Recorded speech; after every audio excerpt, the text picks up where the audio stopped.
तुम्ही आमच्यासाठी काय केलं, कधी आवाज उठवला, त्याचे पुरावे दाखवा म्हणून आपला रोष त्यांच्या समोर व्यक्त करत असताना आपल्या गाडीवरती अतिप्रेम असणाऱ्या प्रणितीताईंनी त्यांना, माझ्या गाडीला हात लावाल तर याद राखा, माझ्या गाडीला हात लावला तर गाठ माझ्याशी आहे, अशा पद्धतीनं मराठा आंदोलकांना दमदाटी केली. प्रणितीताई, तुमच्यासारख्या श्रीमंतांचं असंच असतं. तुमचं गाडीवर, माडीवर, कुत्र्यावर प्रेम असतं. पण प्रणितीताई, जर तुमच्या गाडीला हात लावला म्हणून तुम्हाला एवढा राग येत असेल तर मराठा आरक्षणाच्या साठी ज्या युवकांनी आत्महत्या केल्या त्यांच्या मायमाऊल्यांच्या आतडीला किती पीळ पडत असेल, त्यांच्या काळजाला किती वेदना होत असतील, हे तुम्हाला अजिबात समजणार नाही.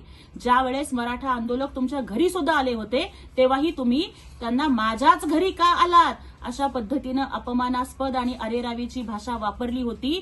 हे समाज विसरलेला नाही. खरं